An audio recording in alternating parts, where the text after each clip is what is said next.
ভোটের মধ্যে আরও বিপদে রাজ্য সরকার। কি হয়েছে চলুন বিস্তারিত জেনে নেওয়া যাক। কলকাতা হাইকোর্টে প্রত্যেক দিনই কিছু না কিছু ঘটনা ঘটেই চলেছে।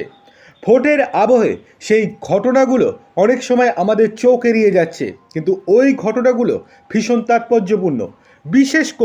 বিশেষ করে বিচারপতি অমৃতা সিনহা ম্যাম প্রত্যেক দিনই এমন কিছু নির্দেশ দিচ্ছেন যাতে করে সরকারের কাঁপুনি ধরিয়ে দিচ্ছে। কি হয়েছে এবার? রেশন দুর্নীতির সঙ্গে সমবায় দুর্নীতির মিল রয়েছে? বড় প্রশ্ন উঠে গেল এবার হাইকোর্টের এজলাসে। আর এর তদন্তে রাজ্য পুলিশের ডিজিকে বিশেষ তদন্তকারী দল বা সিট গঠনের নির্দেশ দিল কলকাতা হাইকোর্ট।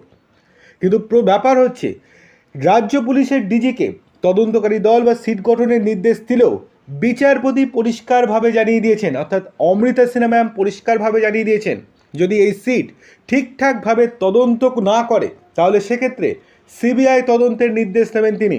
কোনো রকম সময় অপচয় করবেন না, এটাও পরিষ্কারভাবে জানিয়ে দিয়েছেন বিচারপতি অমৃতা সিনহা ম্যাম। মামলাকারীর অভিযোগ, দুই দুর্নীতির যোগসূত্র রয়েছে।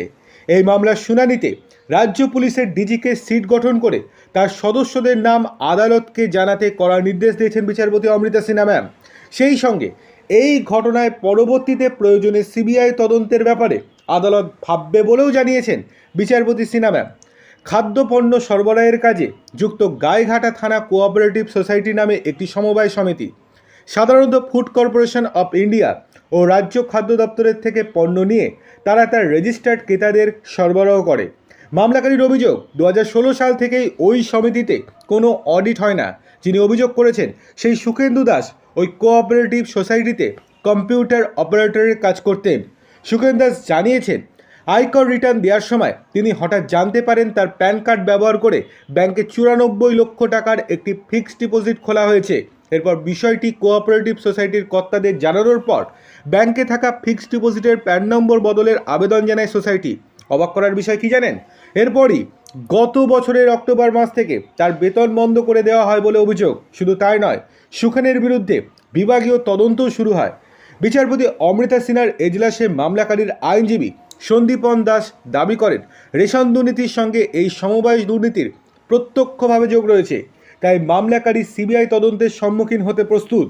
এরপরই ডিজিকে একটি বিশেষ তদন্তকারী দল গঠন করে আগামী 12 জুনের মধ্যে দলের সদস্যদের নাম আদালতে জানানোর নির্দেশ দিয়েছেন বিচারপতি সিনহা ম্যাম। পাশাপাশি এও জানিয়েছেন, আদালতের অনুমতি ছাড়া মামলাকারীর বিরুদ্ধে যেন কোনো কঠোর পদক্ষেপ না করা হয়।